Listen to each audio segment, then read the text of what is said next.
Let us pray, Panginoon. Salamat po sa umagang to. Panginoon, luwalhati ng pangalan mo.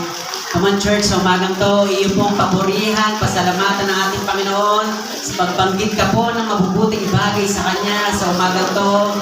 Kausapin mo po siya. Sabihin mo po sa Kanya kung gaano siya kadakila sa iyo, sa pamilya mo, sa buhay mo. Ano naman pong mga bagay na pinagdaanan natin. Kanina, kahapon, sa mga nakaraan, mga pagsubok natin sa buhay. Magkaroon po tayo ng isang desire na, Panginoon, Lord, ang tanging hangad ko lang ay mamalagi sa pasensya mo. And Lord, the more na kami po'y nahihirapan, the more na may mga pagsubok, the more na mas lalo kami nag-i-stay sa presence mo. The more na mas lalo kami tumatawag sa iyo, Panginoon. Kaya po salamat po sa mga pagsubok na dumating sa buhay namin. Lord, lalo kami napapalapit sa iyo, Panginoon. Lord, hindi po ito isang pahirap, Panginoon, kundi isa itong pampalapit lalo namin sa iyo.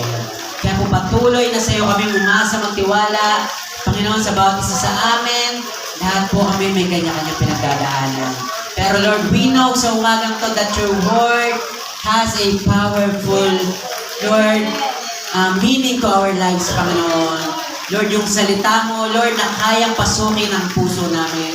Kayang pasukin ang aming kaisipan, Panginoon. At kayang kilusan ang buhay namin, Lord, na minsan, Lord, nahihirapan kami, Panginoon.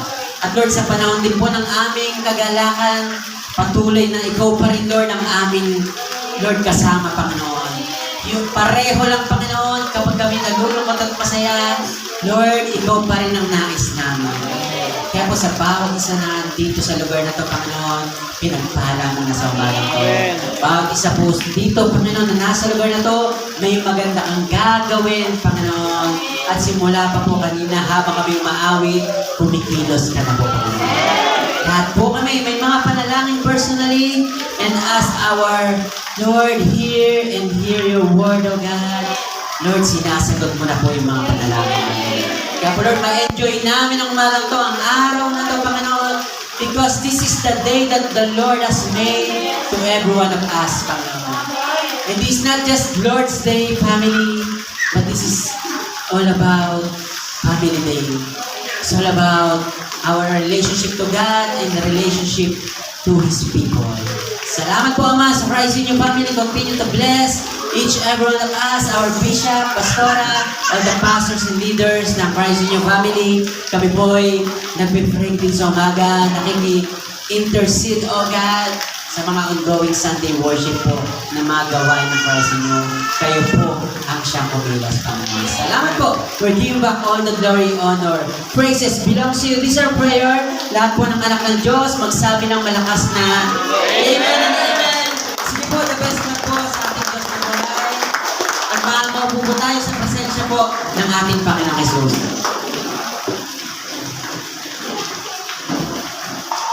Thank you, Lord. Sabihin mo ulit sa katabi mo, God is good. God is good. At sabihin mo ulit sa Kanya, masaya ako. Kasi katabi kita. Yan yung mga vacant seat po natin, maaari po bang punuan natin. At tayo po'y dadako sa pangangaral ng salita ng ating Panginoon. Yun po yung isa sa pinakamahalagang diwa, bakit po tayo nandito. Pero bago po tayo pumasok sa salita ng Diyos, nais ko pong i-welcome yung ating pong mga first-timers in the house. Sige po, bigyan natin ng the best of si Lord sa buhay po ng ating mga first-timers. I see new faces. Yung iba po, dati ko nang kilala yan. Welcome na welcome po kayo muli sa Christ in your family. Ito pong church na to, this is the church that envision Christ in every heart. Sa Tagalog po, ito pong simbahan na to, ang ninanais daw niya ay magkaroon ng Kristo sa puso natin. Pwede bang makita ko yung mga kamay ng mga may Kristo na sa puso? With smile. Wow. At ang ganda po ng background niyo po. At kayo po, mas maganda pa kayo sa background. Yan. So, sa background na nakatingin eh. Parang painting kasi. At the same time, ang sarap marinig ng tubig. Sino pong gusto na lumangoy? Amen po ba? Sino pong di naligo kanina? Huwag na po mag-amen. Ay, ligo din naman doon, pastor. Okay lang. Hindi naman halata. So, nice po kayo. Welcome lahat po. Even sa mga taga all the time natin. Sino po mga taga all the time? Pwede ba marinig? So, welcome po sa ating Christ in You family. And this church, ito pong outreach natin, tayo po ay nasa 1 year na po and going to 2 years. Sa biyaya po ni Lord, lumalakad po patuloy ang kanyang simbahan. At sabihin mo niya sa harap mo, sa likod mo, kasi dahil sa iyo yun. Kasi dahil sa iyo. Dahilan po bakit nag-exist ang church? Dahil po sa bawat isa po na nandito na nagmamahal kay Lord. So, napakalaga po na isang tao po ay meron siyang relasyon kay Lord. Amen? Ang isang tao daw, dapat meron siyang personal na pagkaunawa kay Lord. Sino po ditong kilala mo na si Lord? Yung sigurado kang kilala ko yung Diyos ko. O kilala lang po natin si Lord bilang pwedeng takbuhan. Yan, sino po ditong pag nagigipit ka na, Lord, patulong naman. Diba? Bisa nga, hindi si Lord ang nilalapitan. Diba? Pero this morning, makikilala po natin yung Diyos natin. Kahit po ako po ay sa biyaya po ni Lord, 13 years na po akong may relasyon kay Lord, pero kinikilala ko pa rin siya. 13 years na po akong nananampalataya at nagkaroon ng personal relationship kay Lord, pero lagi pa rin siyang may bago sa atin. Sino pong gusto mo ng mga bago sa buhay? Pag may bago po, napakasaya. Tama po? Pag may bago, ang sarap gumising. Nakita mo yung bago sa buhay mo. So, maraming bagay sa buhay natin na nagpapasaya. Pero gusto ko pong maunawaan natin na ang pinaka dapat po maging kagalakan natin ay si Jesus. Sino daw po yung dapat kagalakan natin? Jesus. Si Jesus. Sino kaya itong Jesus na to? Bakit kailangan maging famous ng Kristong ito? Sabi po sa John chapter 14, verse 6. Sa mga may Bible po, maaari po natin buksan. Sa Tagalog po, yan po ay sa Aklat ng 1, Kabanata 14, sa talatang 6. Ang sabi po dyan, sa English version po, John 14:6, Jesus said, and Jesus replied, I am the way, the truth, and the life. No one comes to the Father except through me. Itong Jesus na to, atapang na tao. Bakit po? Sabi niya, I am the way, the truth, and the life. That time po nang sinabi niya to, siya ay nasa katawang tao pa. Kagaya ng katabi mo, pagka medyo pinisil-pisil mo yan, may mararamdaman naman. Bakit tao? Si Jesus po, nung siya po ay nandito sa mundong to, siya po ay 100% human. Ibig sabihin, napapasok din yan, nasasaktan, kung anong nararamdaman mo, pareho nasa kanya. So tingin niyo po, bakit kaya bumaba pa si Jesus sa mundong to? Alam niyo po ba, kaya siya bumaba upang lahat po tayo magkaroon ng kaligtasan. Sapagat ang isang taong walang relasyon kay Lord, candidate siya sa impyerno. Pamilyar po tayo sa impyerno na word, pero yung pakiramdam kaya na nandun, ano kayong pakiramdam kapag nandun ka sa impyerno? Sino pong gusto nating gumaraduate kay Lord? Sino po ditong ayaw mong magmarcha sa impyerno? Ang hirap ng ano, pastor, no? May seremonya papunta ron. Congratulations! Ang unang papasok sa impyerno ay si. Alam niyo po, the good thing is this, because of Jesus, yung heaven is real, and when we accept Jesus, our Lord and Savior, yung pong impyerno ay hindi na po available sa mga anak niya. Sa mga anak ni Lord na tumanggap sa Kanya, dahil po ang sabi sa Romans 6:23, ang kabayaran ng kasalanan ay kamatayan. Sino po ditong alam mo nagkakasala? Ako po, kahit pastor po ako, nagkakasala pa rin po ako.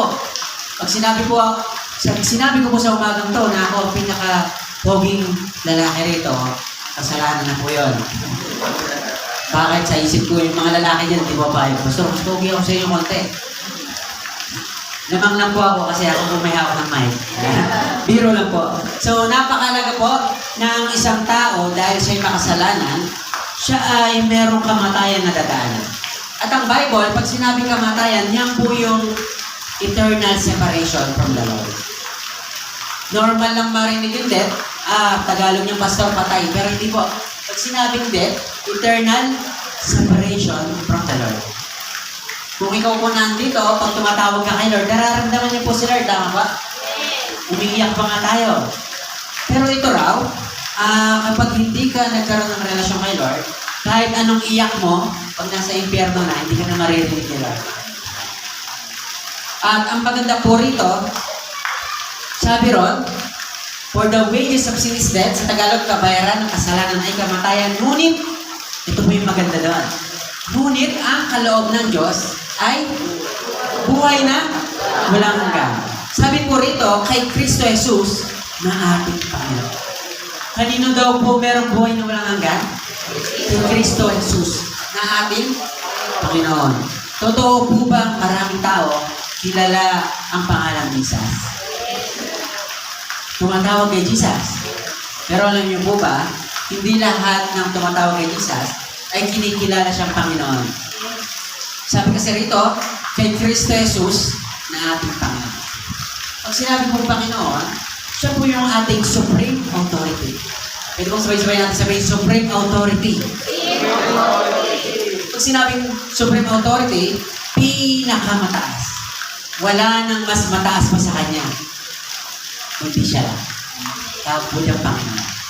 Marami po ba ang nagiging Panginoon, hindi si Lord? Hindi si Jesus? So, ramin ako, minsan nagiging gawain pa rin.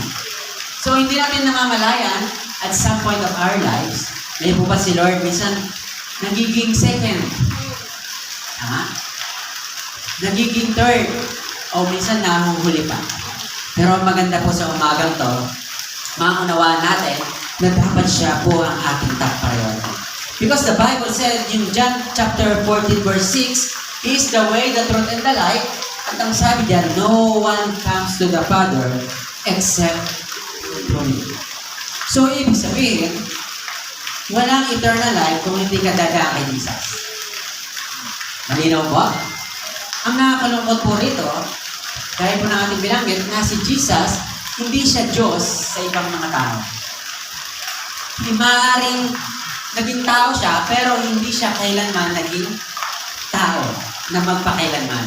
Natapos po yung kanyang pagkatao rito, pero umakit po siya sa langit. At ang maganda po rito, yung Diyos na to, hindi na po siya namatay.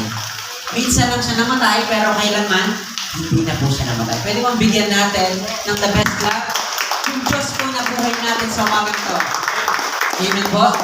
So, that's why in John chapter 3 verse 16, sabi po dyan, for God so loved the world that He gave His one and only Son, whoever believes in Him should not perish but have eternal life. Sino po ditong hindi mo nauunawaan ng Bible? Tama ba? Sino po ditong pag nakikita mo pa lang ng Bible, Pastor, ang daming letra naman yan. Di ba? Ako po, kagaya niyo po, nung high school ako, even nung nag-college din ako, tamad ako magbasa pag walang drawing. Kasi ditong gano'n. Yung parang comics ba, yung dapat may nakikita akong drawing. Pero ito po, pag tinignan niyo ang Bible, puro salita. So, ang hirap naman yan, puro salita, maliliit pa ng letra. Pero sabi rito, kung gusto mo raw maunawa ng Bible, sino po gusto mo maunawa ng Bible? Malaman yung laman. Pero basta medyo hirap ako magbasa. Alam niyo po ba, sabi rito, if isa-summarize daw ang kabuuan ng Bible, basahin nyo lang po at i-meditate ang John 3:16. Lahat po tayo, kabisado to, tama po? Hindi man mo kabisado, pero alam mo to. Kabayaraan. Kabayaran tuloy. Bumalik tayo sa Romans 6:23. Ang sabi po dyan, sapagkat gayon na lamang ang pag-ibig ng Diyos sa sanglibutan. Sino po yung sanglibutan? Tayo. Sino yung sa katabi mo? Ikaw. At gaya po ng sinabi ko, may mga words sa Bible na akala mo simple word, pero may malalim siya na dahilan. Napakahulugan. Pag sinabing world, ito po yun. mundo na kung saan naandito ang kasalanan. Sino po dito kahit anong gusto mong magbago, nandiyan pa rin yung kasalanan. Minsan, tinaliburan mo na to Tama? Pero minsan, kumakaway na naman sa'yo. Hindi lang minsan kumakaway, kinakalawit ka pa. Huwag ka naman makulit dyan.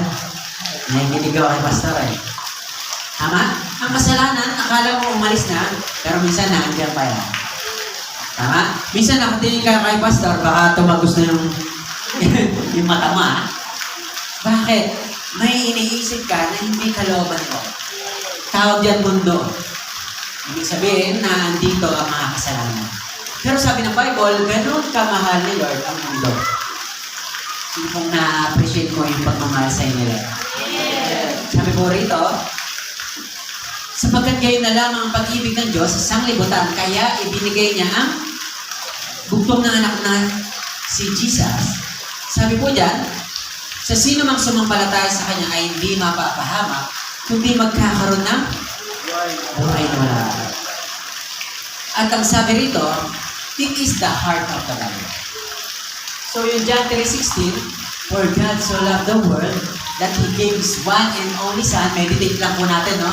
Whoever believes in Him should not perish but eternal life.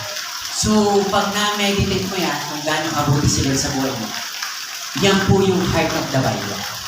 Yan lamang po yung ultimate purpose, bakit na-create ang Bible.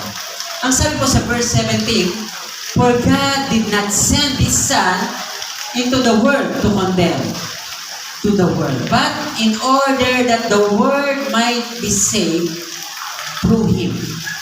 So isa pong napakahalagang papel ni Jesus ay ang iligtas tayo.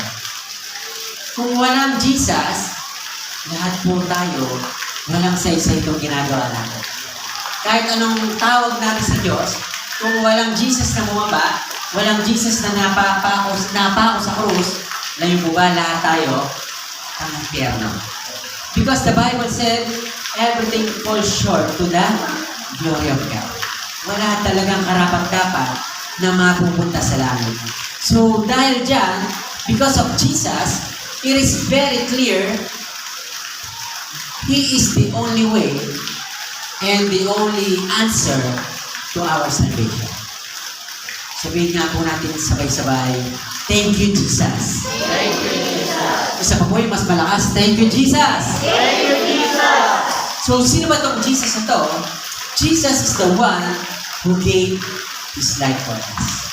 Kaya po, kailangan maging tanyag ang pangalan Jesus dahil po, siya lang naman yung napako sa krus. Siya lang naman yung dahilan bakit masaya ka ngayon. Bakit may tinatawag na joy of salvation? Dahil po kay Jesus. Sabi po sa 2 Corinthians chapter 5 verse 17, therefore, if anyone is in Christ, he is a new creation. The old has passed away, and behold, the new has come. Sabi po dyan, lahat daw ng nakay Kristo, siya ay bago ng nilalang. Sino po dito nung tumanggap ka kay Lord, na nararamdaman mo may nagbabago sa'yo? Hindi man po ganun kabilis, pero unti-unti may nararamdaman ka. Tama po? Yung dating, yung PC mo, ganito lang, yan, medyo namahaba. Tama? Yung dating, sa sobrang ikli ng pasensya mo, yung pati yung pusa na nakaharang lang sa pinto, harang-harang na dyan, no? Nadamay. Malay-malay niya sa init ng ulam mo. Because of Jesus, nagkaroon tayo ng new creation. Nagkaroon po tayo ng bagong tayo. Kaya po nagtataka yung mga mahal natin sa buhay, saan ka ba punta ng punta? Lagi ka na sa church. Bakit parang may nagbabago sa'yo? Sino po dito sa pamilya mo, hindi sana yung kasama mo sa bahay na may nangyayari pagbabago sa'yo? Lalo sa mga kabataan, no? Yung dating hindi naghuhugas na. Si Dave, naghuhugas ka ba, Dave? Yun. Parang nahiya ko si Dave, Opo, Pastor, yung pinagkainan ko. Pwede na rin yun. So, change is process. So, hindi mo kaya magbago ng mabilis. Kaya po, sabi mo sa tabi mo, proseso. So, paglakad natin sa Panginoon, diyan po, tayo nagiging bagong tayo. Kaya po huwag ka mahiya kung nagkakamali ka pa rin. Kasi nga, transformation, naandun po yan sa process. So habang nagpapatuloy ka kay Lord, nagiging bago ka na. Yung kung mahal mo sa buhay, pag nakikita ka niyan, ikaw pa rin yung dati sa paningin niya. Pero ang mahalaga dito sa sarili mo, yung relasyon mo kay Lord, may nangyayari. Kaya po yung tema po ng ating pong Christ in Your Family for this 2026, Kingdom Alignment. Basta naka-align ka po doon kay Lord, sa plano niya, sigurado po yung pagbabago mangyayari. So yung dito kung sawang-sawa ka na lagi ka na lang www. Lagi na lang walang-wala. Yung pag ganun mo sa bulsa mo, may butas pa yung bulsa mo, grabe naman ito pagsubok na Lord. So, hindi lang po ron, pati sa iyo pong relasyon sa iyong pamilya. Yung bang uuwi ka na lang, na parang ayaw mo nang umuwi. Bakit? Yung dadatnan mo, so paulit-ulit na lang. Parang ang hirap ng buhay ko ngayon. Alam niyo po ba, if anyone is in Christ, siya po ay dadalhin ni Lord sa pagbabago. At si Lord po, ibang klase po ito si Lord. Pagka tumawag siya ng isang tao, or pag binago niya ang isang tao, damay po ng kanyang pamilya. Ako po, sa biyaya ni Lord, ako po yung firstborn Christian.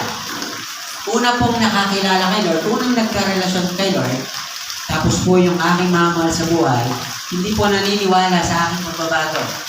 Bakit? Kilala po nila ako. Lahat po ng raw na maiisip nyo, si Pastor yun, dinaanan ni Pastor yun. Yan po ibig sabihin, sugalero. Yan. Ano ba? Mukha nang hindi babayero si Pastor, no? Cute lang. Yan. So, ginigising ko lang po yung medyo, Pastor, tuloy mo lang. Preach it. Ang ganda kasi ng upuan, no? Nakakahele. Kaya pwede ba bigyan mo ng konting ganyan yung matag mo? Yan. Gising. Mahalaga to. Yan. So, napakalaga po ng isang tao ay meron siyang pagbabago. Hindi po maniniwala yung manong sa buhay pag walang pagbabago sa'yo. At ulitin ko po, proseso po siya. Our topic this morning is all about new life in Christ. And actually, kasama po yan dito po sa ating tema na new life in Christ. Amen po? So, that's why this morning, naandito tayo sa ating pong water baptism. And bukod po dyan, mamaya-maya pa po yung water baptism, pero naandito po tayo ngayon sa diwa po ng Sunday celebration. Kasama po natin yung iba't ibang mga kapamilya natin spiritually na nangangaral po ng salita ng Diyos. Ang linggo po ay nakalaan dapat dyan kay Lord. Ang linggo po dapat Lord's Day. Sabihin nga po natin sabay-sabay, Lord's Day. Lord's Day. Araw na para kay Lord ang linggo. Pangalawa po, para kanino pa yung Sunday? Family Day. Dalawang bagay na napakalaga kay Lord at sa family. Kaya po, nandito rin po tayo sa ating pong Family Day. Sino pong excited sa ating pong mga ginagawa sa umahan ito? So, sabi rito, New Life in Christ. Marami pong tao na gusto magbago, pero sa sarili mo, nahihirapan ka. Tama po ba? Di bang naasar ka minsan sa sarili mo? Nahihirapan na magbago ah. Sino po ditong naranasan mo na magkaroon ng New Year's resolution? Makakita ko yung kamay ng mga may New Year's resolution. Yung January, nagkaroon ka ng New Year's resolution. Pastor, meron ako niyan ng January. Excited nga ako eh. Ano po yung mga sinabi mo ron? Pastor, magda-diet ako talaga. Ay, grabe ka naman, Pastor. Direct ka naman. Sino po dito ang sabi mo, Lord, magbabago na ako. New Year's resolution ko. Hindi na ako masyadong kakain ng rice. May rice pa rin naman. Kaso ano lang, Pastor, 1 cup lang. Wow, no, wow. Dati kasi, Lord, malakas ako kumain. Yung mag-inasal gusto ko, only rice. Pero ngayon, promise ko, Lord, 1 cup lang. Pero yung cup niya, cup noodles. Gano'n po kalaki yung cup noodles. Ang dami pa rin. So, imbis na New Year's resolution, New Year's revolution. grabe ka naman. Imbis na nagbago, lumala pa. Sabi, Pastor, amin na po ako po yun. Imbis na nagbabago, parang lumala pa. Ako rin po, tinigil ko na yung gano'n. Bakit? Parang di naman nangyayari. Pero alam niyo po ba, pag kay Lord ka nag-commit, yan po, may pag-asa tayo. Pero pag sa sarili mo, maniwala po kayo, hindi kaya. Sa sarili po, hindi po kaya ng tao. Pero pag kasama si Lord, meron pong maganda pong mangyayari. Amen po? So, meron pa sabi, hindi na po ako iinom. Pastor, Lord, hindi na po ako iinom. Ng konti. Yan. Iba naman yan. So, napakalaga po sa buhay natin na dapat po kay Lord ka nagtitiwala. Amen? Kaya po ang New Year's resolution, ang pagbabago po, gusto ko pong sabihin sa inyo, ang pagbabago, hindi lang po siya tuwing December 31 and January 1. Ang pagbabago, sabi mo sa katabi mo, ang pagbabago, tignan mo siya, sabi mo ang pagbabago, araw-araw. Wala po siyang buwan na kailangan, araw-araw po. Pwede ba bigyan natin the best clap si Lord? Amen? So kay Jesus, doon po tayo magkakaroon ng bagong buwan. Naalala ko po si Pastor, ako po kasi ang yung lingkod, 2013, nung ako po ay tinanggap ko si Lord sa buhay ko. Akala ko kilala ko na si Jesus, napapanood ko naman to tuwing mahal na araw, napabasa ko naman to, nagpipray naman ako sa Kanya, pero yung tinatawag na pagkakilala talaga, yung personal relationship, akin pong natutunan niya, naranasan, December 22, 2013. So for 13 years, yun na po yung aking relasyon kay Lord na marami na pong binago sila. Isa po sa binago ni Lord, yung aking pong pamilya, na kay Lord din po sila. Meron din silang kaligtasan na biyaya ni Lord. Alam niyo po ba si Pastor, kailan kaya nabaptize si Pastor? Kailan kaya siya nagkaroon ng water baptism? Alam niyo po ba, nabaptize po ang lingkod? April 12, 2014. Pastor, birthday mo yun ako. Birthday ko po nung 2014 na yan. At nakakatuwa lang, minimeditate ko po itong mga nakarang linggo. 2014, birthday ko po yun. Yun po yung time na ako yung binaptize. Ako po yung nagkaroon ng public declaration kay Lord. Pero ngayon po, ano pong date niya yun?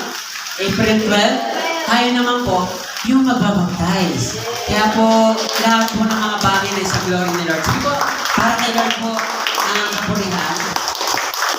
Kaya po, sabi ko, Lord, wala aksidente kay Lord, nire-remind mo lang ako sa aking unang relasyon sa Lord. Sa mga first-timers po, alam ko po, medyo bago ito sa inyong pandinig. Or pwedeng naririnig nyo na, pero, Pastor, ba, pwedeng hindi ako kasali dyan, ha? Umatin lang ako, ha? Sinamahan ko lang yung aking mahal sa buhay. Okay lang po, wala pong problema.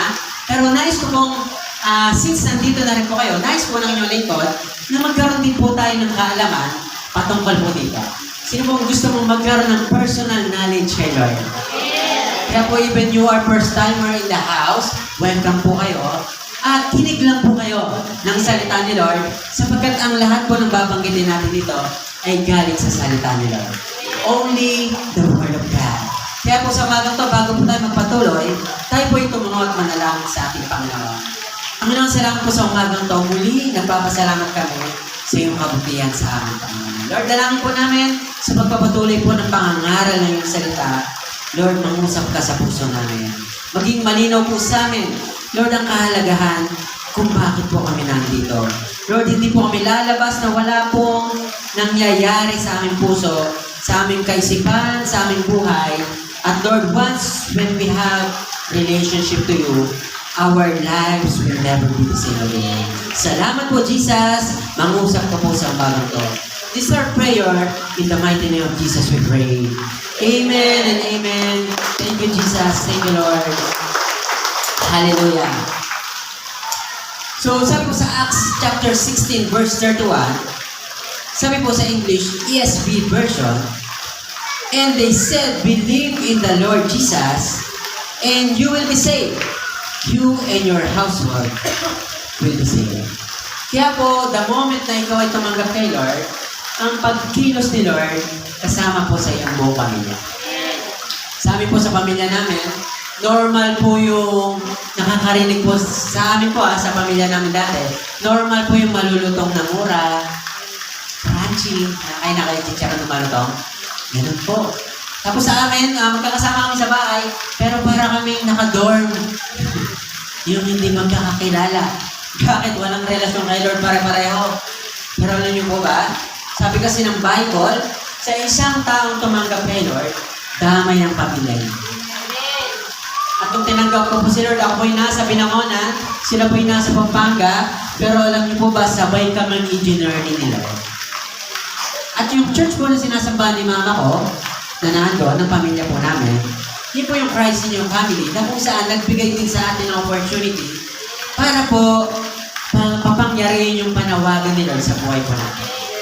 Kaya po, nung bumalik po ako rito, wala po akong kamalay-malay na ako po'y magpapastor na. Akala ko po, ako po sa mahabang panahon pa, pero iba si Lord kumilas. At isa po sa pinagpapasalamat ko kay Lord, yung aking pagsunod ay may bunga. Sino pong gusto mong magkaroon ng bunga ang iyong pagsunod kay Lord? Hindi po bungang araw, Yung bunga na yan po yung resulta ng iyong relasyon kay Lord.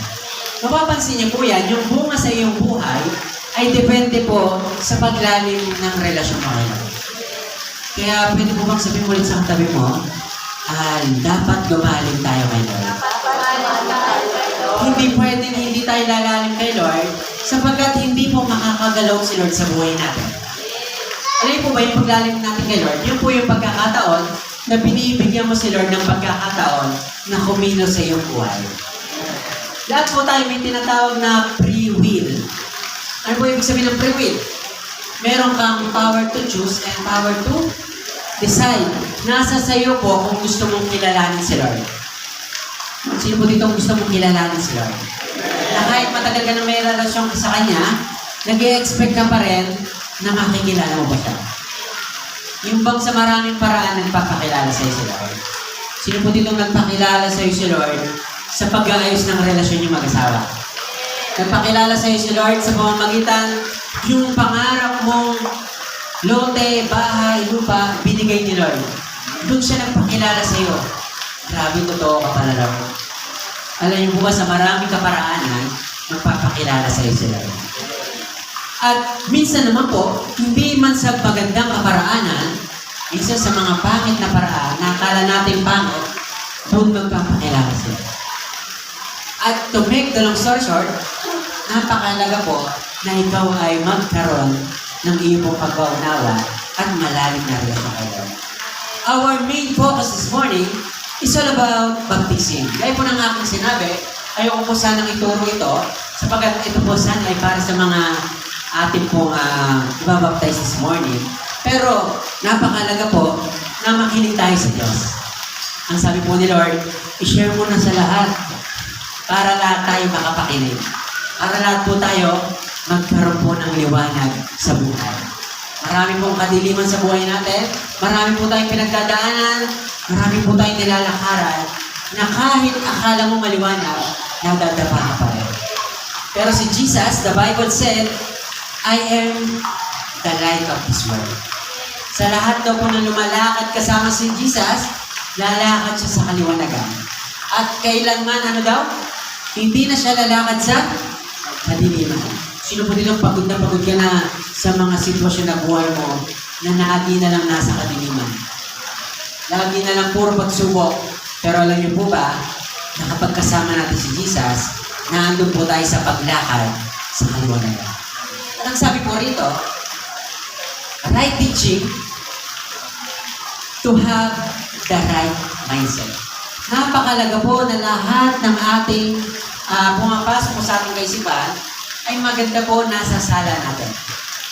Kaya po tayo ganito, produkto po ito ng ating naging pananaw o naging pagkaunawa sa mundong to, noon po tayo ay mga nasa hindi pa hustong gulang. Tama po? We are the product of our past. Kaya ka daw po ganyan ngayon, resulta ng iyong nakaraan yan. Tama po? Kaya pala may mga taong hindi nakagraduate ng college, ng high school, kasi nung araw niya, maaaring maaga siya ng mulat, maaga siya ng trabaho, Pero, yung iba naman, maagang tinamad. Tinamad mag-aral. Tama? Pero, yun siya ngayon. Kaya po kung ano ka ngayon, alam niyo po ba, minsan hindi natin pwede isisi kay Lord. Kaya kaganyan ngayon, resulta po ng iyong ginawa kahapon. Pero ito yung good news. Sino pong gusto ng good news?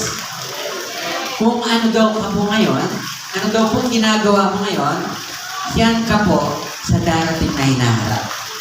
Kung ikaw yung tao ngayon na nagsusumikap, congratulations, may maganda kang future. Kung ikaw naman po yung tao na kahit hanggang ngayon, wala ka pa rin plano sa buhay, Pastor, YOLO, Pastor. YOLO lang tayo, Pastor. Cool. You only live once. Tsaka na yung Lord, Pastor. Tsaka na yung medyo seryoso. Basta kilala na ko naman si Lord. Dumagaan niya ako sa simbahan, Pastor. Alam niyo po ba? Na minsan, nakakala mo marami pang oras, yung pala huli na. Tama po? Marami po tayong makilala gano'n. Na sinasabi niya lagi, tsaka na ako dyan susunod kay Lord. Pero yung pala, huli na para makapagpatuloy siya sa buhay. Kaya po, wala tayong pwede ipagmalaki kay Lord. Yung pong buhay na meron tayo, ay hiram lamang. Ito pong buhay na to, tawag dyan na regalo ni Lord. Binigyan ka ng regalo. Ang tanong, ano kayang ginagawa mo sa regalo ni Lord sa'yo? Tama po? Yung regalo, paano mo kaya ginagamit ang regalo? Ano kaya nararamdaman mong nagbigay doon sa kanyang ibinigay na hindi pinapalagaan ng kanyang binigyan? Alam niyo po ba, itong buhay na to, binigay sa atin ng precious. At bukod sa ibinigay, pinagbayaran pa ni Jesus sa krus ng Kalbaryo. Ganyan po tayo kamahal ni Lord. Pero mapapaisip tayo, o nga no, Pastor, ano kayang ginagawa ko ngayon sa buhay ko? Maaaring ikaw po yung pinaparatingan na mensahe ni Lord at hindi po aksidente na nandito ka. Ngayon po ba gustong sabihin sa'yo ni Lord na ang buhay mo ay may tanim? Good news po yan. Pastor, may tanim kami. Opo, yung katabi mo na yan, may tanim na yung buhay mo. Tignan mo nga yung katabi mo. Sabi mo sa akin, tignan mo na medyo seryoso na konti. May tanim ka na. Yan. Parang nalungkot ata kayo. Pastor, nakakalungkot naman yung bad news naman yan. Alam niyo po ba, lahat tayo may tanim. Huwag po kayong mabibigla. Si Pastor po, ba naman mukhang cute lang, yan. Ayan, may natutulog ba kasi yan. Nagigising na siya, nagigising. Yan, nagigising siya pag binabanggit ko yan. So, si Pastor, maaaring ako po, ideal age ko. Sabi ko, Lord, okay na sa akin 80. Yan, medyo maximum na yan, medyo solid na yan. Pero bahala ka, Lord, kung gagawin mo 120, okay din naman. Pero sa akin, halimbawa, 120 tuloy. 80 na lang, yan. So, si Pastor po ngayon ay 23 years old na po. Yan. Gusto ka yan. Nagre-react kayo, ha? Hindi kayo naniniwala, no? Pastor, sinungaling ka, Pastor. Biro lang naman. Si Pastor, 34 na po ngayong araw. 33 kanina, kahapon. Yan. So, sabi ko, 80 years old, Lord. Okay na ako sa 80 years old. So, 80 minus 34, ilang taon na lang meron si Pastor? Hindi ako marunong sa mata. 46. Ang taning ni Pastor, 46 na lang ako. Sad news, 46 years na lang ako mabubuhay. Yung katabi mo, may taning din yan. Pero ang maganda dito sa nagtataning, nakikita mo yung kahalagaan ng buhay mo, tama? Ibig sabihin, mayroon pa akong 46 years para ibigay ko kay Lord. Ito, do pa kay Lord. At sabi ko, buti na lang, Lord, tinawag mo ako magpastor, 32 years old. Mahaba-haba pa itong gagawin ko. Amen? Aabutan pa ng Christ inyong binangonan yung sarili nating worship place. Amen? Aabutan pa ng mga next generation yung ating pong mga kompletong gamit ng worship team. Amen? Sa ngayon po, kung anong meron tayo, pinagtsatsagaan pa natin at pinagpapasalamat natin. Darating ang time, hindi na kayo kayang kausapin ni Pastor isa-isa. Bakit napakalaki na ng congregation natin? Time will come in 46 years na itotodo pa ni Pastor sa biyaya ni Lord, magbunga siya ng mga outreaches pa. Sino po dito mga taga-Taytay? Magkakaroon ng Christ inyo Taytay. Gusto niyo po yan? Magkakaroon ng Christ inyo Antipolo. Christ inyo Bantok. Yan. At sa biyaya po ni Lord, papapangyarihin niyo po yan. Tawag dyan vision. Kaya po, wag po natin tignan na ang buhay ay mahaba. Wag po natin tignan na ang buhay ay dapat sayangin. Marami pa naman buhay, Pastor. Next year na ako magtitinong. Ang buhay po natin hindi tiyak. Yung sinasabi kong 80, baka hindi pa 80 yun. Tama po? Kaya po, bawat isa na nandito, sabihin mo sa kanya, pahalagahan natin ang buhay natin. Masasabi mo lang pinapahalagaan natin ang buhay natin pag ibinibigay mo kay Lord. Pinagkakatiwala po natin kay Lord. Ito mong baptism na to is connected yung po sa buhay na binabanggit po natin na dapat pahalagaan natin. Meron pong kwento sa Bible, bago po tayo pumasok sa ating topic, na si King Hezekiah, siya po ay may taning na kanyang buhay. Si King Hezekiah, naglingkod siya kay Lord na mahabang panahon, naging hari pa siya, pero sinabi ng isang propeta sa kanya na may taning na ang iyong buhay. Sabi sa kanya, ng propeta ni Lord, sabihin mo kay Hezekiah, may taning na ang iyong buhay. So, sabi sa kanya, ang taning na lang ng buhay mo ay 15 years. May po ba nung binanggit ng propeta nito, dun kay King Hezekiah, nalungkot itong King Hezekiah. Bakit? Meron na lang siyang 15. Mali pala ako nang banggit.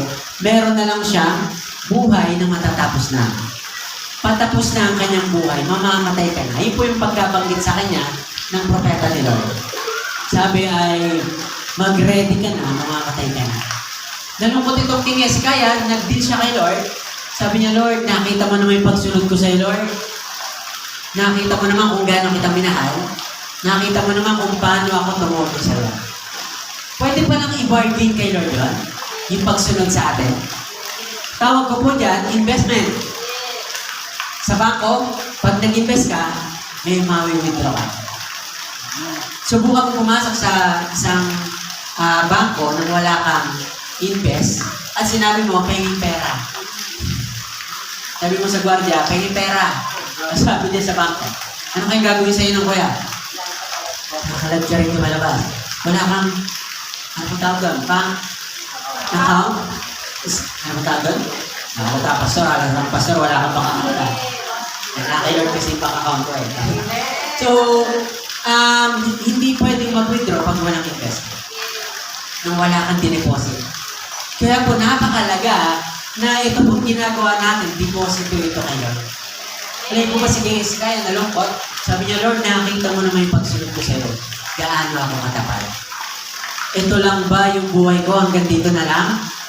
Alam po sabi ni Lord kay sa propeta na inutusan niya, sabi niya, bumalik ka nung kay Hezekiah. Sabihin mo sa kanya, dadagdagan ko ng buhay niya ng 15 taon pa.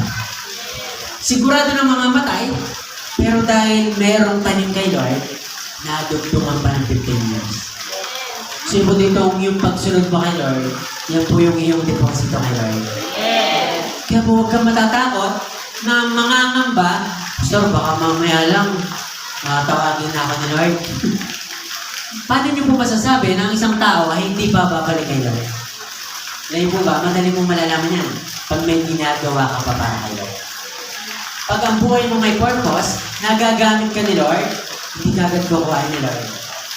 Kaya po, congratulations sa bawat isa sa atin na andito ka po sa lugar na to, nagpapagamit ka kay Lord. Isa lang po ang sigurado, ikaw po ay nasa safest place in this world. Ito ang bigyan natin ng the best love si Lord sapagkat bibigyan ka ni Lord ng buhay na siyang naghahawak po sa atin. Ang buhay po natin, hindi po natin control, pero kontrolado po ni Lord. So, the importance of baptism in our lives, gaano po ito kahalaga? Sabi po dyan, number 1, baptism is commanded. Totoo ba yung baptism, Pastor? Baka gusto mo lang yan, Pastor eh. Alam po ba ang baptism? Ang Bible po, iniutos po ito ng ating Panginoon.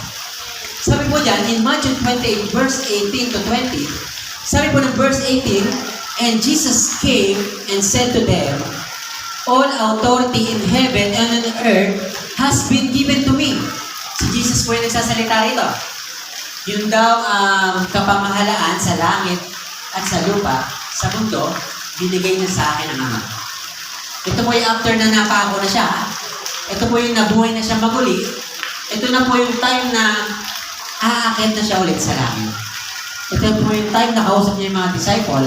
At ang sabi niya, lahat ng kapamahalaan ay binigay niya sa akin. Sabi rito, verse 19, go therefore make disciples of all nations, baptizing them in the name of the Father, and of the Son, and the Holy Spirit. Verse 20, teaching them to obey everything I have commanded you. And surely I am with you always to the very end of the age. So, yung daw baptism, commanded by God. Sabi po dyan sa verse na yan, may dalawang bagay na tinutukoy dyan. Sabi po ng verse 19, go and make disciples. Iniutos pala ni Lord na tayo po ay mag-win ng mga kaluluwa.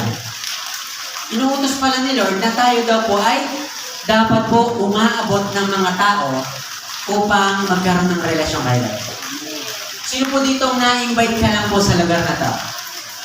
Welcome po kayo Sino naman po ditong matagal ka na kay Lord, sumasamba kay Lord, tapos ikaw ay bunga lang din ng pag-invite. Tama? Ako po na-invite po ako ng aking tropa, aking pong high school best friend. Yung best friend ko na to, kasama ko sa kalokohan, kasama ko sa maraming bagay. Pero alam niyo po ba, yung kasama ko na to na sa kalokohan, siya yung nag-invite sa akin sa church. Siya po yung nag-invite sa akin at hindi po ako naniniwala sa kanya that time. Ako, ano kayong trip nitong kaibigan ko na to? Church daw Ako po, sabi ko, lalong nalaman ko, born again yan, Christian yan. Hindi ako Christian, ayoko dyan. Alam mo ba, ako po ay galing sa paniniwalang Katoliko. And we respect yung pumamahal natin kapwa mananampalataya. So dito po, nandito po tayo sa simbahan na to, na kung saan ang religion ay hindi po natin pinopromote. Alam po ba yung pinopromote natin sa lugar na to? Walang iba, si Jesus at ang ating pong relasyon sa Kanya. Marami pong may religion pero walang relasyon. Sino pong aamin na dati kang walang relasyon kay Lord? Pero may religion. Ilalagay mo sa iyong tawag doon? Biodata. Yan, sa mga lumang tao, 90s yan. Pero ngayon, resume. Nakalagay dyan yung iyo pong religion. Alam po ba, tayo po, wala po tayong religion, pero meron tayong relasyon kay Lord. Sabi rito, go and make disciples. Dahilan sa buhay natin, marami daw tayong tao na madadala rin kay Lord. Tayo ba tayo? Tayo lang yung ligtas? Tayo lang po yung tumanggap ng kaligtasan kay Lord. Kaya po napakalaga na ang tao nagdadala siya ng kaluluwa kay Lord. Nagdadala siya ng tao kay Lord, hindi lang po kaluluwa, tao rin po kay Lord. Bakit? Kailangan niya pong makapamuhay sa kanya pong relasyon kay Lord. At yung sinabi pong isa dyan, baptizing them. Inutos po ba ni Lord yung pagbabaptize? Yes po, no? Malinaw po na sinabi ng Bible. At ang sabi dyan, teaching them to obey. Isa po sa pinakamahalagang utos ni Lord na turuan ang mga taong sumunod. Ano po yung number one sakit ng mga tao? Pagsunod. Sino po maamin? Minsan ikaw may problema rin sa pagsunod. Minsan po, sa mga tawiran, pag napasyal ka ng Maynila, medyo mabilisan niya, fast-paced environment. Pag naandyan ka, nakalagay dyan, bawal tumawid. Pero mapapansin nyo, ang daming tumatawid doon. Tama? Tawid ng tawid, nabibilis. Minsan, nilagyan na ng medyo barricade, tapos may mga sibang na lang ng puti. Tapos nakalagay doon, bawal tumawid, nagtatawiran pa rin. Kasi nakalagay doon sa karatula, bawal tumawid, nakamangatay. Dahil tigas ulo, hindi marunong sumunod, tawid lang ng tawid. Ngayon pinalitan, bawal tumawid, may namatay na. Kakabahan ka na ba pag may ganon? May namatay na pala. Pero alam niyo po, yung mga tao, tawid pa rin ng tawid. Bakit? May problema sa pagsunod. Kalipas na ilang buwan, pinalitan ulit. Bawal tumawid. Ang tumawid, papatayin na lang. Makulit eh. Ano yun po ba? Sabi mo sa tabi mo, pagsunod. Isa po lang illustration lang po yan. Pero sa maraming bagay, naniniwala po tayo na sumasablay tayo sa pagsunod. Tama? Sumasablay tayo sa ating relasyon kay Lord. Ako po, kahit po ako yung lingkod na po kay Lord, sumasablay pa rin po ako. Nagkakamali pa rin po. Kaya po, isa po ito sa pinapractice po natin. Pagsunod. Sabay-sabay nga po tayo, pagsunod. Dahil every time po na sumusunod ka kay Lord, ang sabi po ng John chapter 14, verse 15, if you really love me, you will obey what I command. Sabi ng Bible na po nagsabi, and the Bible is the breath of life and the breath of our Lord. To make the long story short, salita ni Lord ito lahat. At ang sabi niya, kung mahal mo ako, ulitin ko po, mahal po ba natin si Lord? Amen. Sabi niya, kung mahal mo ako, you will obey what I command. Sino po hanggang handa mong sundin si Lord? Kahit mahirap. Amen? Parang, oh man. Sino po dito, minsan pag may mabibigat na desisyon, nahihirapan ka, nasa-shaken ka. Amen? Pero sabi lang ng Bible, kung mahal mo ako, susundin mo ang aking utos. Tawag ko po dyan, conviction. Yung conviction, ang nakakaalam lang niyan, ikaw at si Lord. Sino daw nakakaalam pag sinabi conviction? Ikaw lang at si Lord. May pinapagawa sa'yo si Lord nang hindi alam ng katabi mo. Minsan po, kakausapin ka ni Lord, bigyan mo nga itong taong to ng makakain. Tapos in the mind, sinasabi mo, Lord, last mo na to last bite na to. Wala na ako. Hindi mo alam, yung pagkabigay mo yan, kasunod na pala yun, yung mas marami pang pagpapala nila. Kaya po sa pagsunod, mukha man siyang nakakatakot, pero i-practice lang po natin. Once we practice obedience, alam po ba, promotion is next. Sino po naman dito gusto mong ma-promote? Parang walang gusto ma-promote Sino gusto mong ma-promote sa trabaho? Ma-promote sa pamilya. Pastor, paano yung ma-promote sa pamilya? Yung inaabot sa'yo ng anak mo na nag-work, medyo lumalaki. Yan. Yung bang yung promotion mo sa school, nagkakaroon ka ng highest honor. Alam niyo po ba, promotion po ni Lord yan. Dahil sa mga pagsunod natin, doon po kami kinis. Napakalaga po na meron po tayong pagsunod. Sabi po sa pangalawa rito, baptism is the picture of death and resurrection. Ano daw po yung baptism? Is the picture of death and resurrection. Ang sabi po ng Colossians chapter 2, verse 11 to 12, sabi po dyan, in Him, you were also circumcised with circumcision, not made with hands, but by spiritual circumcision of the body of the flesh. The sinful carnal nature, verse 12, having been buried with Him in the baptism and raised Him to a new life. Through faith, working of God, to display when He raised Christ from the dead. So, ang tinutukoy po dyan, yung burial, at saka po yung pag-resurrect daw po, sabi po dyan, is all about spiritual manifestation. Alam mo ba si Jesus, hindi po aksidente na si Jesus ay sinadya niyang mamatay at sa ikatlong araw siya po ay muling nabuhay. So tingin niyo po, bakit siya namatay nung nandito siya sa mundo? Alam niyo po ba, kailangan mamatay ni Jesus dahil siya po ang nag-iisang alay para po magkaroon tayo ng kaligtasan. Wala pong qualified na offering para magkaroon tayo ng katulisan. Sapagkat lahat po tayo makasalanan. Pero si Jesus, walang batik ng kasalanan. Kaya po siya lang ang qualified. Dahil lang kay Jesus, nung siya'y namatay sa krus ng Kalbaryo, siya po ay pinuro, nilibing, tama ba? inilibing siya sa tomb. Doon po siya inilagay. Pero iyon po ay sumisignify ng ating pong mga kasalanan. Marami po ba tayong kasalanan nagagawa? Kasi po nga amin na kahit po ikaw may relasyon na kay Lord, may mga kasalanan ka pa. Dahilan dyan, kaya po namatay si Jesus. Hindi po talaga kaya ng tao magbago sa sarili.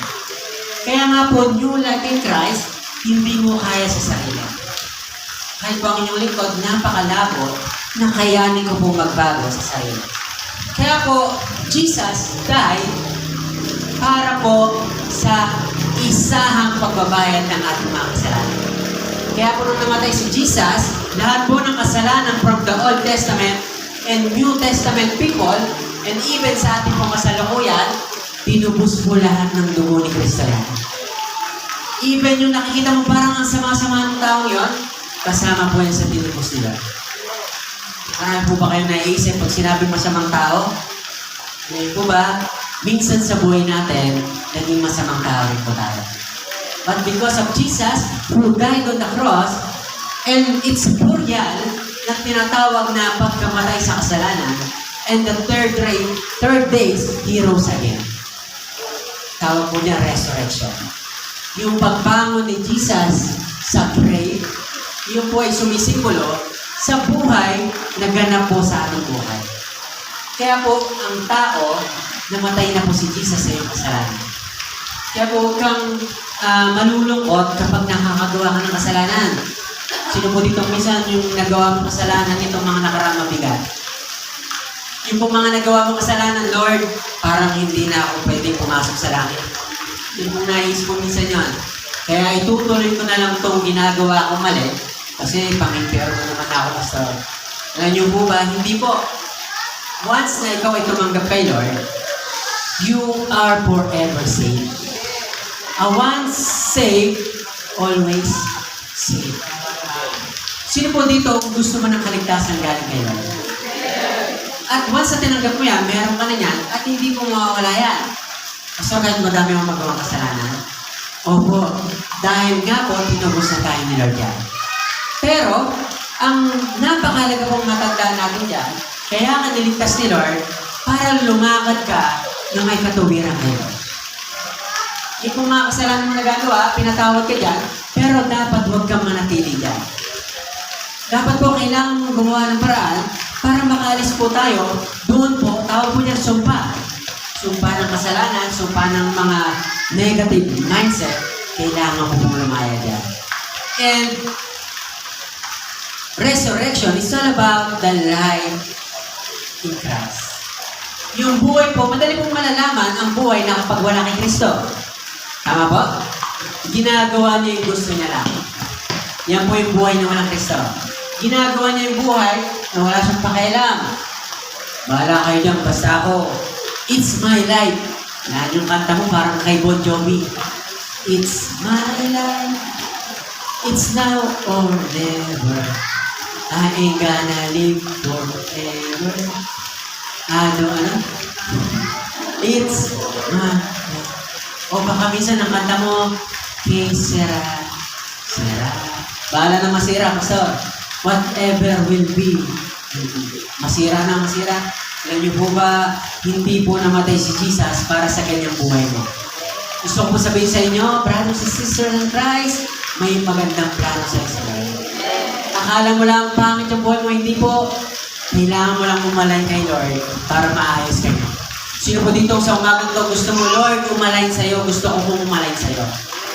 Gusto ko po magpaayos sa'yo, gusto ko gamitin mo rin ako. At kung ikaw po yung taong gustong gamitin ni Lord, bigyan mo po siya ng the best clap. Gusto niya pong makita, kaya po ay seryoso sa iyo pong pag-ibig sa Kanya. Pangatlo po, sinasabi niya, baptism should affect our life. Ito pong gagawin natin na to, ay may malalim dapat na tama sa iyo. Ano po yung natikman mo na malaki ang tama sa iyo? Pastor po dati, nag-vision po si Pastor. At yung tama sa akin ay matindi rin. Alam mo ba itong tama na to ng relasyon natin kay Lord? Ay napakaganda pong dulot nito sa buhay natin. Yung dati pong buhay natin napasira dahil na kay Lord ka ngayon, yung gagawin mong baptism na to is all about affecting your life by God's will. Yung buhay mo lalakad sa kabanalan. Sino bang gusto mong lumakad ka sa kabanalan? Lalakad po tayo sa buhay, sabi diyan, that affects the influence of God in our lives. Masarap pong lumakad doon po sa gusto ni Lord. Ako po nasubukan ko na yan at nagpapasalamat ako kay Lord dahil sumunod ako sa gusto ni Lord. May mga panahon po na ayokong sumunod sa gusto ni Lord. Marami pong pagkakataon na tumatakas ako. Pero yung will ni Lord, ngayon ko na masasabi na napakaganda pala. Ngayon ko po naunawaan na nandito po sa harap ng inyong lingkod na masasabi ko na Lord, mas maganda nga ang plano mo. Because the Bible said, for I know the plans I have for you. Ganyan kakamali Lord. Plans to prosper you, not to harm you. Plans to give you hope and future. At ang sabi po sa Romans 6 verse 3 to 4, or you are ignorant of the fact that all of us who have been baptized into Christ Jesus were baptized into His death. Verse 4, we have therefore been buried with Him through baptism in death, so that just as Christ raised from the dead through the glory and the power of the Father, we too might walk habitually in the newness of life, abandoning our old ways. Kung gusto mo raw daw makasunod kay Lord, maging bago ang iyong pamumuhay, kailangan mo talikuran yung dating ikaw. Bukod po sa tatalikuran mo, lalayuan mo daw yung dating ikaw. Sino po dito talagang seryoso ka na gusto mong magbago? O kung ikaw ay nasa process na ng pagbabago, yung gusto mo talaga tuloy-tuloy. Yung talagang, kasi po alam mo ba, ang pangako ni Lord, nakadepende po sa pagsunod mo. The more na mabagal po tayo sumunod, the more na hindi po tayo submissive sa plano ni Lord, alam mo po ba yung pangako ni Lord, na-delay. Imbis na ibibigay na sa'yo ni Lord ngayong taon na to, na-delay ng next year. At dahil hindi ka pa rin seryoso kay Lord, humaba na ng humaba, lumayo na ng lumayo yung timeline, na sana mabilisan ang nabigay sa iyo. Kaya po sabi mo sa katabi mo, congratulations. Pampabilis po yung ginagawa nyo. Yung pong pagpunta nyo rito, obedience po yan sa kalooban ni Lord. Yung pong ginagawa natin dito, nagbayad po tayo ng entrance, nag-provide ka ng food para sa glory ni Lord, pampabilis po yan ng mga pangako ni Lord. Marami po ba kayong talagang si Lord lang ang kayang makasagot ng prayer mo? Hindi kaya ng tao? Si Lord na lang talaga yung last resort? Kaya sabi mo sa katabi mo, dapat sumunod tayo lalo. Sunod lang ng sunod para po bumilis ng mga pangako ni Lord. Alam niyo na po ngayon yung tip ha? Paano daw bibilis ang pangako ni Lord? Sumunod ng sumunod. At gusto mong bumagal yung pangako sa ni Lord? Or gusto mo hindi na dumating yon? Simple lang po. Huwag na tayong sumunod kay Lord. Kaya po isa sa napakalagang utos ni Lord, sumunod ang mga tao. Because every time we obey God, na-identify ka po na ikaw ay nasa panig ni Lord. And baptism is all about welcoming yourself and belonging yourself into the family of Christ.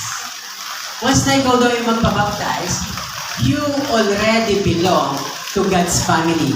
Ulitin ko po, sino po dito gusto mo maging parte ng God's family? Gusto mo mabilang ka sa mga tinawag ni Lord. Sabi kasi rito, kailangan mong gawin ito as your obedience and commitment para ikaw daw ay mabilong sa pamilya ni Jesus. Eh, Pastor, wala namang pamilya si Lord ah. Actually, the Father, the Son, and the Holy Spirit are the Godhead 3 in 1. Isa lang talaga ang Diyos, pero siya ay nasa tatlong persona. At yung katabi mo, talo pa niya si Lord. Naniniwala mo ba kayo talo pa niya si Lord? Si Lord, God the Father, nagiging tatay si Lord, nagiging anak, nagiging Santong Espiritu. Yung katabi mo, maraming karakter yan. Tama? Sino dito, minsan, Pastor, tama ka nga, Pastor, minsan dragon ko katabi ko. Minsan, ano siya, ang aamong tupa. Maraming karakter, no? Maraming persona. Minsan naman, bawal mong pansinin, bawal mong tabigin, yari ka. Pero si Jesus, He is God, the Father, the Godhead three in one. Malinaw po isa lang ang Diyos, pero nasa tatlong persona. The Father, the Son, and the Holy Spirit. Pero Pastor, bakit God's family? Alam niyo po ba, kinreate ang tao, para malinaw po kinreate ni Lord ang tao, tawag po sa atin, extended family. Si Lord, naniniwala po ba kayo na si Lord kaya niya mabuhay kahit wala tayo? Amen po ba? Kaya niya po ba mabuhay kahit wala ka? Kahit hindi ka niya gawin sa mundo ka? Alam niyo po ba si Lord, kaya naman niya. Kaya niyang mabuhay kahit walang pamilya. Actually, ang mga alon, pag umaalon, yan po yung time na pinag-worship niya yung mga alon sa kanya. Yung mga hangin po, yung mga puno, pag umahangin, nag-worship po yan kayo. Pero bakit ang tao, kinreate niya, pwede namang hindi niya gawin ng tao. Kinreate ni Lord ang tao para sumamba rin sa kanya. And you are born to God's family. Kaya ka pala tinawag ni Lord, pinanganak sa mundo to, para mabilang ka bilang kapamilya ni Lord. Ulitin ko po, hindi po niya kailangan tayo, pero ginusto niya. Hindi niya tayo kailangan, but He desired para maging kapamilya niya. Kaya po ulit, sabi mo sa katabi mo, we are family in Christ. Pamilya tayo kay Kristo, kaya po, once na ikaw ay pumasok tayo, dito sa ating pong Christ in your family, hindi ka na nag-iisa. We are now family in Christ. Dumami yung iyong anak. Kung ikaw ay wala kang anak, nagkaroon ka ng maraming anak. Kung ikaw ay kabataan, nagkaroon ka ng maraming kapatid. Tama? Kung ikaw ay dual citizen, ano pa yung dual citizen? Kingdom citizen and senior citizen. Yeah, welcome po. Yung mga nanay natin daw. Mga proud dual citizen. Yeah, welcome po kayo. Kingdom citizen and proud si nanay din yan, no? Proud ako dyan. So, napakalaga po, malinaw sa atin na gusto kanyang maging kapamilya. Kaya kung pagpapabaptize, tawag po dyan, public declaration. Ang pag-ibig na tago, delikado yon. Tama? Nakakita na ba kayo ng relasyon na patago? O naranasan mo na yun? Pastor, parang ako yung kausap mo Dati ganyan relasyon namin. Ngayon nga, asawa ko na Yung relasyon na dati patago-tago, di ba ang pangit? Hindi nakaka-proud. Pero ito raw, yung relasyon kay Lord, proud ka ba na meron kang personal na relasyon kay Lord? Hindi ka ba naiyan na meron kang relasyon kay Lord? Madali mo na malalaman kung masaya ka na meron kang relasyon kay Lord. Pag nasi-share mo yung mga posts ng patungkol kay Lord. At alam niyo po, itong water baptism, isa po itong pagpapatunay na ikaw ay masaya, ikaw ay proud na meron kang relasyon kay Lord. Ulitin ko po, sino dito proud ka, masayang-masaya ka na meron kang relasyon kay Lord? Dapat hindi kinakaya yung relasyon natin kay Lord. In fact, nung si Jesus pinako sa krus, hindi siya nahiya, tama ba? In fact, yung nakikita niyong cross na may tao, na merong sablot, alam niyo po, ang katotohanan niya, wala talaga siyang sablot. Ang katotohanan po niyan, kung mapapanood niyo ang Passion of the Christ, sabi po ng commentary document, sabi po doon, yun daw, Passion of Christ, 40% reality lang yun. Mas brutal pa rin yung ginawa ni Jesus. Bakit? Proud siya na meron siyang nililigtas na kagaya. Hindi siya nahiya. Kaya po sabi mo sa tabi mo, dapat hindi tayo nahiya. Yung relasyon mo kay Lord, hindi mo dapat kinakaya. Kaya po sa ating pagpapabaptize, ikaw ay proud na ikaw ay merong Jesus sa buhay. Meron tayong relasyon kay Lord. Ano ba kung sabi dyan? Atin po ipagpatuloy. Yan. Tingnan ko lang po yung aking notes. Okay, number ano na po tayo? Number 4. Baptism is for the believers. Sa lahat po na mananampalataya ni Lord, ikaw po ay subjected dito po sa baptism na ito. Kung ikaw ay tumanggap na kay Lord, lahat naman po tayo tumanggap na kay Lord, tama po? Kaya nga meron ka ng relasyon kay Lord. ang baptism is subjected sa mga meron ng relasyon kayo. At gusto mong makipag-relasyon kayo. Kaya po, baptism is for the believer. Ang sabi po sa Acts chapter 8, verse 36 to 37, as they continue along the road, they came to some water and the eunuch exclaimed, "Look, water, what forbids me for being baptized?" And as they were going along the road, they came some water, and the eunuch said, "See, here is the water. What prevents me from being baptized?" Verse 36, as they were traveling down the road, the man said, "Look, here's a pool of water. Why don't I get baptized right now?" Verse 37, Philip replied, "If you believe with all your heart, I will baptize you." Then the man answered, "I believe in the Lord Jesus Christ, the Anointed One, and the Son of God." Sa madaling sabi, ito pong pagbabaptize ay hindi lang naman po yan sa matatagal na. Ang pagpapabaptize, especially sa mga first timer natin na nandito, baka po ikaw ay kinakausap ni Lord at may nauunawang kaunti-unti sa ating pong pinapangaral na ang baptism ay para po sa lahat ng tumanggap kay Lord. Sabi po kasi rito, kung meron man daw nakakadlang para hindi ka i-baptize, Pastor, ano po bang qualification na para hindi ka mabaptize? Or ano pong qualification, Pastor, para masabing pwede kang i-baptize? Alam niyo po ba, isa lang po ang requirement. Sumampalataya ka lang daw kay Jesus, tanggapin mo siya bilang Lord and Savior, at ikaw po ay pwedeng magkaroon ng iyong public declaration. Ulitin ko po, sino ditong hayag na pag-ibig ang gusto mo kay Lord? Kung hindi kinakaya, hindi mo po pa kinakaya si Jesus? So ito pong baptism, isa pang pagpapakita na hayag ang iyong relasyon kay Lord. Okay lang, Pastor, ma-post ako sa Facebook na binaptize ako. Bakit? Iyan kasi yung relasyon ko kay Lord. Masaya ako dyan.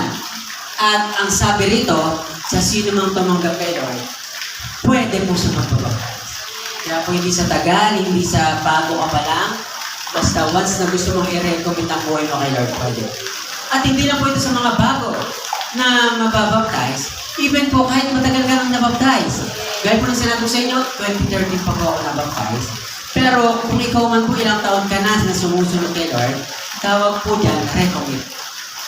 Magre-recommend ka, kumbaga sa mga kasal, magre-renew ka ng iyong vow kay Lord. Sino pong gusto mong mag-renew ng vow kay Lord? Gusto, medyo sa Lord, sa mahabang panahon, medyo gumano na yung aking pagsunod. Pwede bang sa umagang to, Lord, gusto kong patunayan ulit sa'yo na mahal kita. Sino po ditong mahal na mahal mo si Jesus? Amen? Kaya po, napakalaga na pwede ka ulit magpa-baptize na. Sapagkat ang pag-ibig na pinapatunayan, dapat po tuloy-tuloy. Hindi na po one time. Ang sabi ko sa panglima, baptism should probably be full immersion. Balikan ko lang po yung verse 4 na ang pagbabaptize, hindi lang po sa mga matagal na, hindi sa bago. Meron lang po tayong mahalagang kailangang mabanggit para maunawaan natin ito. Ang baptism po, hindi po ito paraan para malinaw sa atin lahat. Ang papabaptize ka, hindi po ito paraan para maligtas ka. Pastor, pag nagpabaptize ba ako, ay yung po ba yung katunayan na ako'y maliligtas? Gusto ko pong sabihin sa inyo na hindi po yan ang basis para ikaw ay maligtas.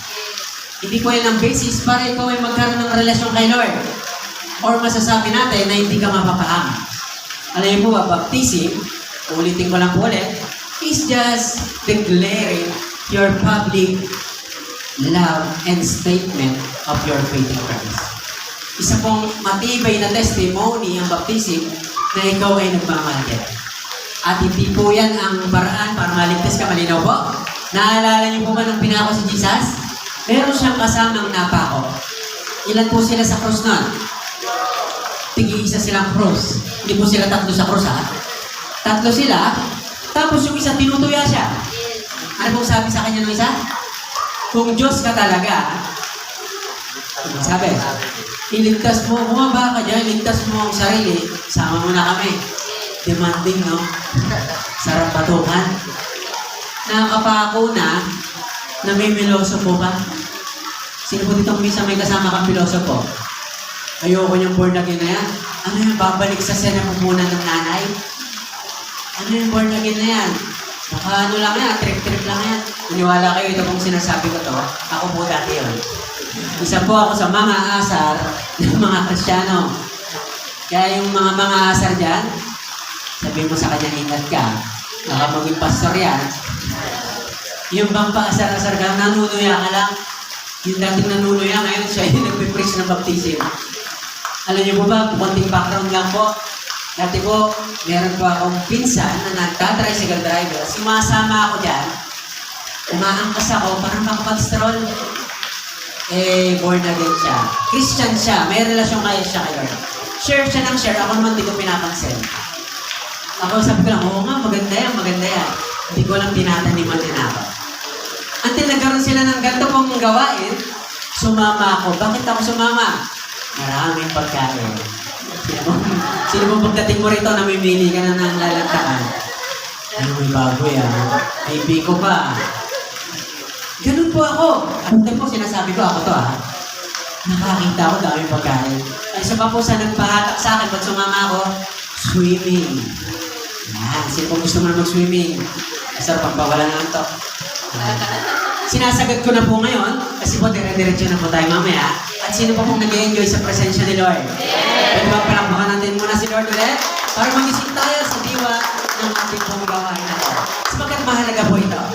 Napakalaga po nito. Alam niyo po ba, yung pinsan ko na yun, nagpatanggap sila kay Lord, nagbabaptize, nagtago po ako sa CR. Ay ko, ayoko niyan. Ayoko niyan.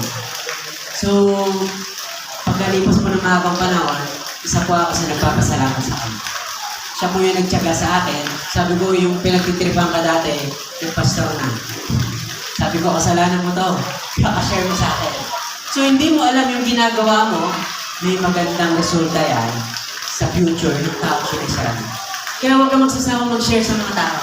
Huwag po tayo magsawa na ipakilala ang mga tao kay Kristo. Kagaya po ng mga first timer na nandito, hindi ko po kayo kilala personally, pero alam niyo po ba si Lord, kilala ka. Alam niyo po yung pinagdadaanan mo ngayon, alam niya po yung iyo pong hinihiling na mahirap, alam niyo po ba kay Lord walang mahirap? Kayang-kaya po ng ating Panginoon yan, once na kilalanin mo lang siya. Akala mo lang kilala mo siya, pero ang totoo po, hindi po ba talaga siya kilala. Yung po pilosopo na nakapako kay sa krus, ganun po siya talaga. At meron po isang nakapako pa sa krus. Sino naman po yan? Ano naman pong sinasabi niya kay Jesus? Patungkol kay Jesus. Sabi niya, sa isang nakapako, huwag mong tuyain ang Panginoon. Ano po ba sabi niya kay Jesus? Jesus, Panginoon, sabi niya, alalahanin mo na lang ako kapag naghahari ka. Kapag naandun ka na sa paradise. Ano ba yung paradise? Ito po yung tahanan ni Jesus. Yun po yung langit na tinatawag. At ano pong sabi ni Jesus sa kanya? Natuwa si Jesus doon. Ano pong sabi niya? Ngayon din, kakasamahin kita sa paraiso. Yung po bang tao na yon, may chance pa ba siya na bumaba ng cross? Nakapako na. May chance pa ba siya na magbagong buhay? May chance pa ba siya na mabaptize? Pwede ba babaan niyo muna ako ito? Magpapabaptize lang ako. Baka hindi ako maligtas Ngayon po ba, ang baptism, wala siyang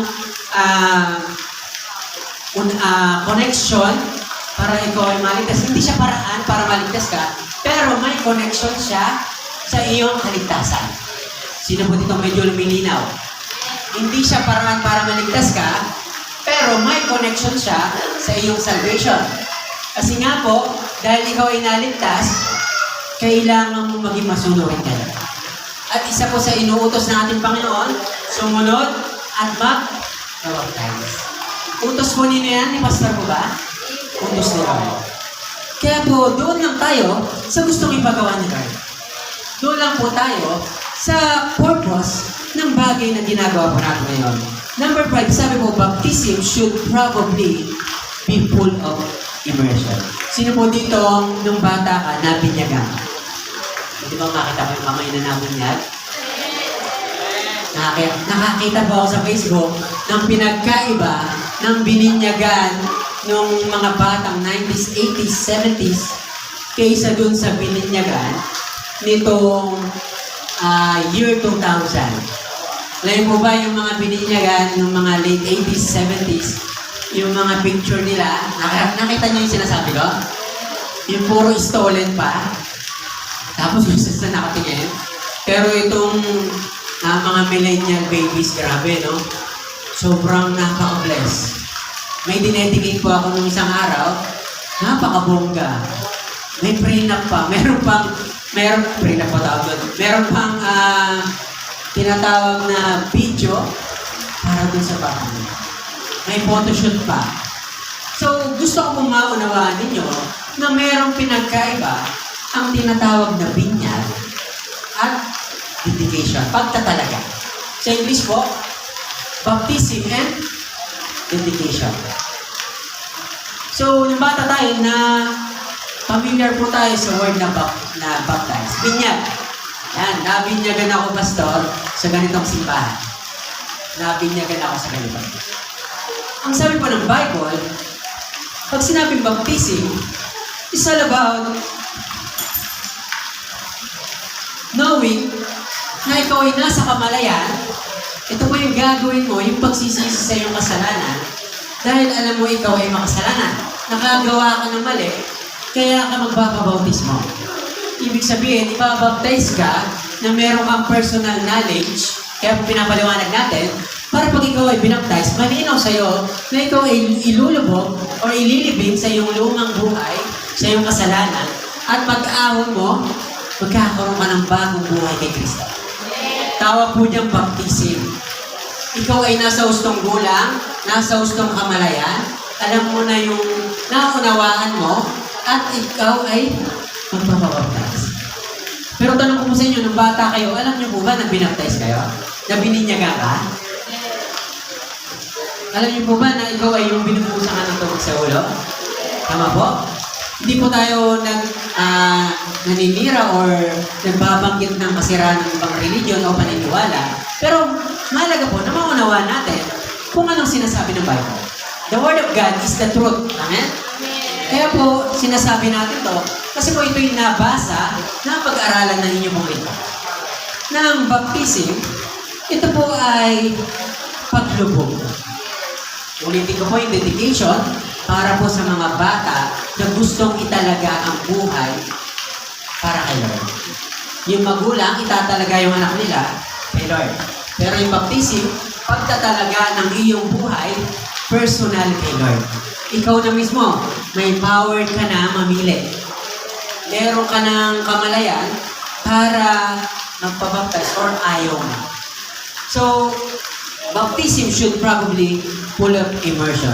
Acts chapter 8 verse 38 to 40, the Ethiopian stopped his chariot and they went down into the water and Philip baptized him. 39 to 40, when they came out of the water, Philip was suddenly snatched up by the Spirit of the Lord, instantly carried away to the city of Ashdod, where he reappeared, preaching the gospel in the city. The man never saw Philip again. He returned to Ethiopia full of great joy. Philip, however, traveled on all the towns that regions bring them the good news until he arrived to Caesarea. Sa madaling sabi po, na kapag ikaw ay nabaptize kay Lord, meron pong tinatawag na spiritual dimension. Ito pong ginagawa natin ito, gagawin po natin ito po ay physical na gawain. Gagawin mo to in a physical act. Pero meron siyang spiritual manifestation. Ginagawa natin to hindi para lang ilubog ka lang, kundi para daw magkaroon ito ng resulta sa buhay natin. Naalala niyo po sa Bible, kagaya po ng binanggit nating verse, nung nabaptize siya ay nilooban ng Santong Espiritu. Naalala niyo po si Jesus? Even Jesus, nung bata siya, dinedicate siya ng magulang niya si Mary at si Jose. Pero nung siya ay umedad na, siya mismo personal sa Jordan River, siya ay nagpa-baptize personal. Tama po, sino pong nag-baptize sa kanya? John the Baptist. Kaya siya nagpa-baptize. Sabi nga ni John the Baptist, ayaw niya kasi hindi siya karapat-dapat. Pero sabi ni Jesus, kailangan kong gawin to para ma-fulfill ang kalooban ng Ama. So nagpa-baptize siya with all humility, kahit may kapangyarihan siya, kahit mas ahead siya kay John the Baptist, tawag niya humility. Kaya po tayo magpapabaptize, it is a sign na nagpapakumbaba ka na hindi ka mas mataas para kay Lord. At lahat mo nagmamataas kay Lord, sabi ng Bible, kanyang ibababa. At sa lahat naman po ng mabababa, ay mismo si Lord ang magtataas. Sino pong gusto mong i-promote ka ni Lord? Itaas ka mismo ni Lord, at ang maganda po kay Lord, pag siya ang nagtaas, walang magbababa.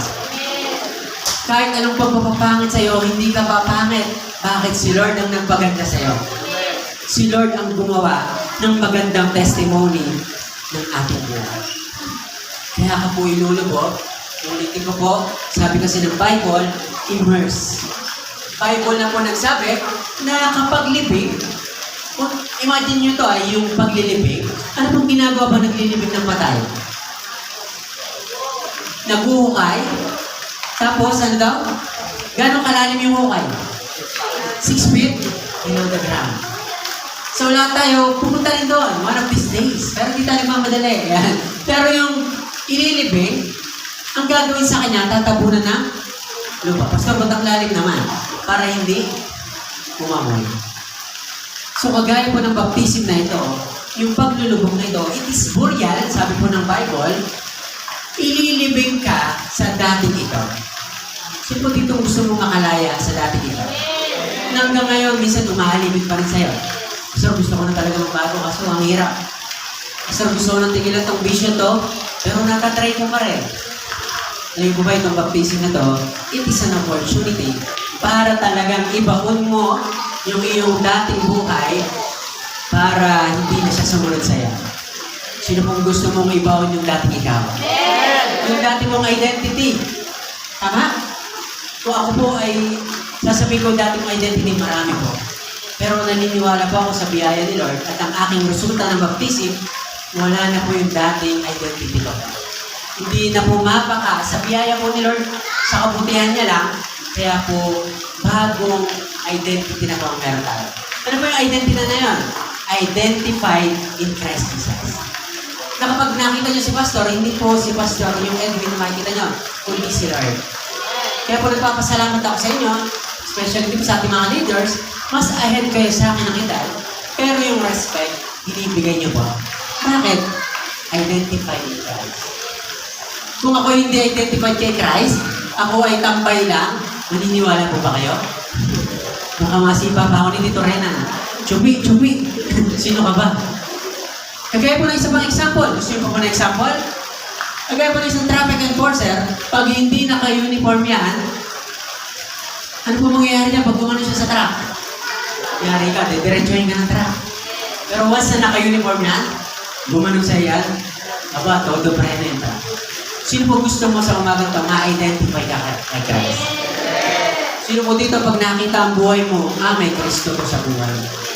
O sino naman po dito, pag tinignan yung buhay mo, wala ka Kristo-Kristo ang buhay? Nasabihan po ako nung araw, walang kabakas-bakas. Nasabihan ko bang demonyo kang bata ka? Tama po? Expression lang yon, pero may tama, no?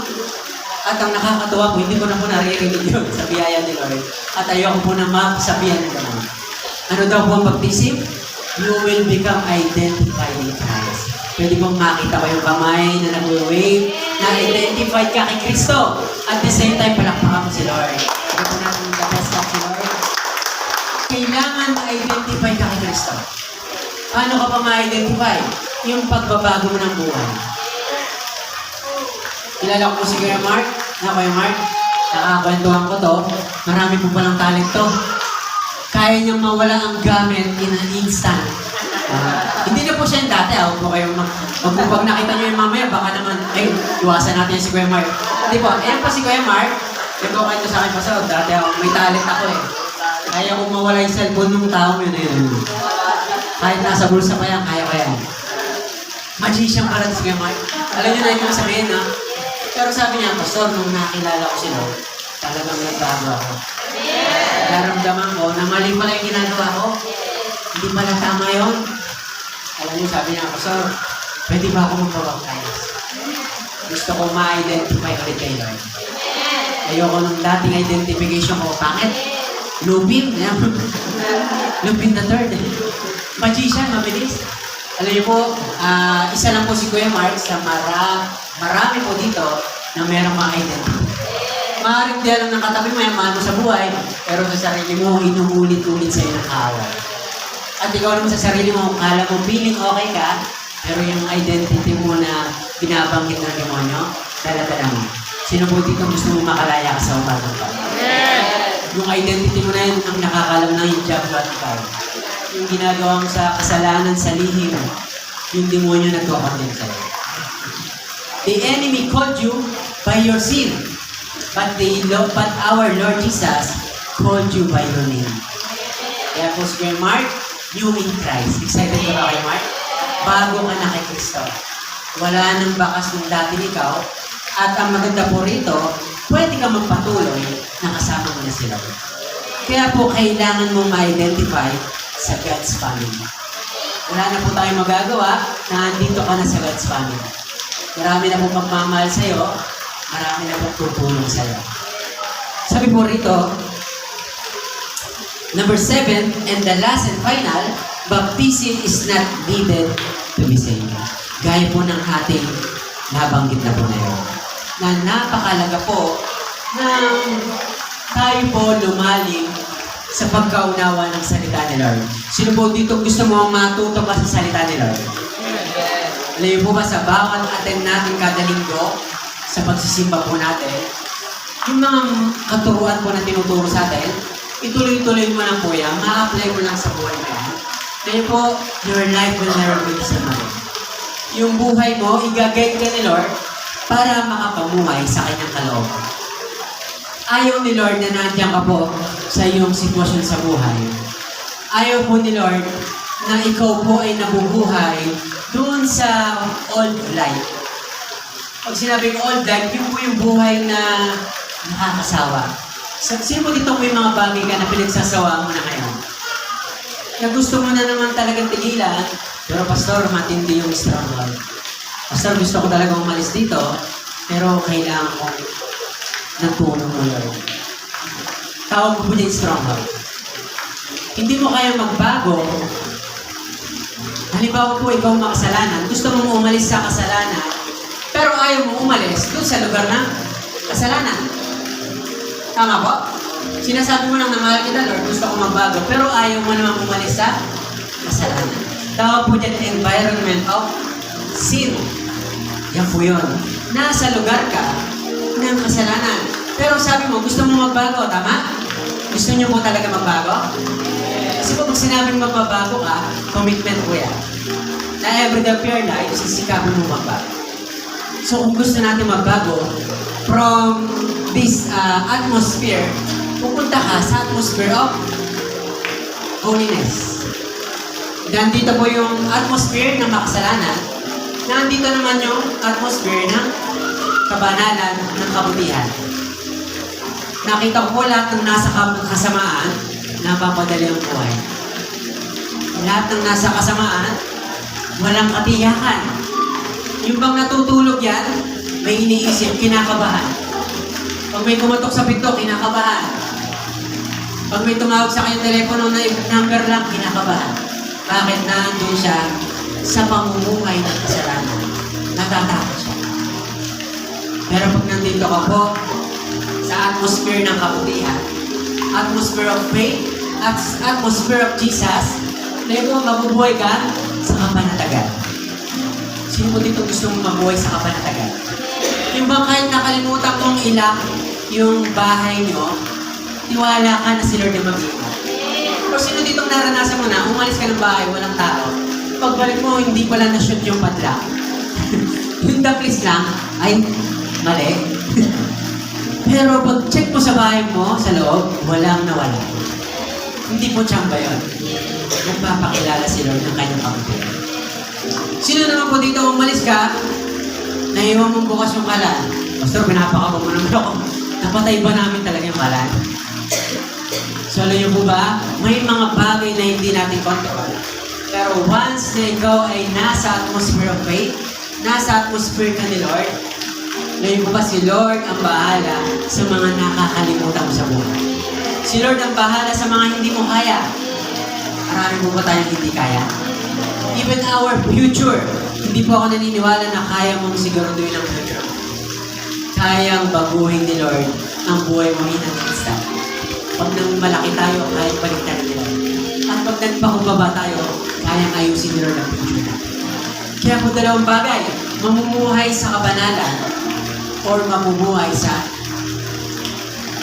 kasalanan. And this morning, yun po yung strong conviction natin and strong encouragement po sa umagang to sa lahat po na nandito. Kailangan po natin magkaroon ng new life in Christ. Sabay-sabay nga po tayo, new life in Christ. New life in Christ. Bagong buhay kay Kristo. Maaaring may new life, pero pag walang Christ, luma pa rin yun. Maaaring may new life, maraming bago sa'yo, bilang ka lang na ilang taong mawawala. Pero sabi po rito, in Christ, yan po yung assurance na tinatawag. Pag sinabi po ang Christ, sabi po ng Philippians 4:13, I can do all things through Christ. Sabi po ni Apostol Paul, kaya kong gawin lahat sa pamamagitan ni Kristo. But John 15:5 said that without Jesus, apart from Him, we can do nothing. Yun po yung bad news na kahit anong pagsusumikap mo, basta walang buwang si Jesus sa'yo, hindi siya priority mo, gusto ko pong sabihin na sorry po, hindi mo po makakapta ng kamay. Hindi mo maaabot yung mga bagay na magpapasaya talaga sa'yo. Marami po ako nakitang successful, mapera, may business, pero nagulat ako nagpakamatay. Hindi pala yun ang success na tinatawag. Marami po may kompleto sa buhay, nandiyan yung mga mahal sa buhay, dumadating sa time, marami silang pagsubok, pero ang saya-saya nila tignan. Tawag mo dyan a life of contentment. Yung buhay na yung kanyang pagtitiwala na kailan. Yung kanyang kapanatagan, yung kanyang kabuuan na kailan. Sabi po ng Bible, makakamtan naman lahat ng bagay sa mundong to kung ipapahamak naman ang iyong kaluluwa ay wala rin po. Kaya po this morning, family, baptism is the ordinance of our Lord. Hindi po ito ordinansa ng pastor lamang. Hindi po ito napulot nating katuruan. Ito po mismo inutos ng ating Panginoong Jesus na kailangan natin gawin ito. Ito po yung pakikipag-isa sa ating pong Panginoon. Pakikipag-isa sa ano daw po? Sa kanyang pagkamatay at sa muling pagkabuhay. Naniniwala tayo that Jesus died, Jesus rose again, and soon, hindi mo one day, soon, He will come again. Naniniwala po ba tayo na may second coming? Naniniwala tayo na bababa ulit si Lord? At sa pagbaba niya, sabi mo sa katabi mo, kasama tayo. Kasama tayo sa isasama niya sa langit. Kasama po tayo sa kanyang tatawagin bilang kabilang sa karyan niya. At magkakaroon ng buhay na walang hanggan. Pwede po bang tumayo tayo lahat? Naanyayaan ko po kayo na tumayo sa presensya ng ating pong Panginoon Jesus. At sa umagang to, I encourage you to close your eyes. Na itungo mo ang iyong ulo at itaas mo ang iyong dalawang kamay sa Panginoon. Ito po yung magandang pagkakataon upang magsubok ng ating buhay kay Lord. Maaaring matagal ka ng Kristiyano, pero wala kang balak mong pabaptize, kulang pa rin ang iyong buhay pagka-Kristiyano. Kulang pa rin ang iyong buhay ng pagkatawag sa iyo. Sapagkat baptism is a command of God to us. Inuutos ito ni Lord para makita niya if you are very proud na ikaw ay may relasyon sa Kanya. Na ikaw ay masaya at hayag ang iyong pag-ibig sa Kanya. That you had a public declaration that you really love our Lord Jesus Christ. Kaya mo sa umagang to, yun po yung gustong sabihin sa'yo ni Lord na kailangan mong gawin ito upang makita niya na mahal mo siyang talaga. Nasubukan ka na sa pagsunod, nasubukan ka na sa pagbibigay, pero ito pong gagawin mo na pagpapabaptize, papakita mo sa maraming tao na Panginoon, ikaw lang ang Diyos ko. Wala nang iba. Ikaw lamang po ang aking paglilingkuran. Ikaw lang ang aking luluhuran, hindi po ang ibang Diyos. Ikaw lang po, Panginoong Jesus. At kung ikaw po ay first timer sa lugar na to, mayroong kang napulot sa salita ni Lord ngayong umagang to, you are welcome to be baptized. Hindi ka po ibabaptize kay Lord sa simbahang ito, kundi ibabaptize ka kay Lord. Ma-identify ka kay Christ, ma-identify ka sa Kanyang ginawa sa krus ng Kalbaryo. At kapag po ikaw ay binaptize, ikaw po ay nilubog at ikaw ay inahon, hindi ka po pipirma ng bagong birth certificate. Hindi po papalitan ng iyong religion kung ano ka, wala pong mababago. Pag tinignan niyo po ang aking birth certificate, nakalagay ko rin puro Roman Catholic. At masaya po ako na meron akong relasyon kay Lord at identified po ako. Hindi po tayo magpapalit ng religion, hindi ka po magkakaroon ng bagong doktrina. Ito po mismo ang katuruan ng ating Panginoon na gusto niyang malaman mo ngayon natin. Pero bago mo gawin yan, meron pong requirements na kailangan mong tanggapin si Lord. Ang sabi po ng Bible, kailangan natin sumampalataya na siya ang ating Diyos na nagbigay ng buhay sa atin. Na siya ang nagligtas sa atin at siya ang nangako na merong buhay sa atin. Kaya po sa umagang to, if you are first timer in this place, I encourage you to pray the prayer of repentance and the prayer of surrender. Susundan mo lang ang aking sasabihin. Ito po'y panalangin ng pagtuko at panalangin ng pagtatalaga kay Lord. Sundan mo lang po ang aking sasabihin at i-claim mo po sa iyong puso. Sabi mo po, Panginoon, tinatanggap po kita sa puso ko at sa buhay ko. Panginoong Jesus, ikaw na po ang maging Diyos ng aking buhay. Ikaw na po, Panginoong Jesus, ang lumuklok sa trono ng aking puso. Baguhin niyo po ako from inside and out. Patuloy po na baguhin mo, Ama. Thank you, Jesus. Thank you sa iyong krus ng Kalbaryo na meron pong dalang kaligtasan sa akin. Isulat mo po, Panginoong Jesus, ang aking pangalan sa aklat ng buhay. Tinatanggap ko po ang kaligtasan na nagmumula sa iyo, aking Panginoong Jesus. Salamat po sa kaligtasan at sa buhay na walang hanggan. Ito po ang aking panalangin sa pangalan ni Jesus. Amen. Ako na lang po mananalangin. Panginoon, salamat po sa umagang to. Muli sa mga tumanggap sa iyo, Ama. Lord, tunay na ikaw ang kinikilala nilang Diyos. Tunay na ikaw po ang dinadakila nila sa umagang to. Lord, magpakilala ka nga po sa kanila. And this is the declaration of our Lord Jesus to our lives, that starting today, your life will never be the same again, because your life now is in the hands of the Lord.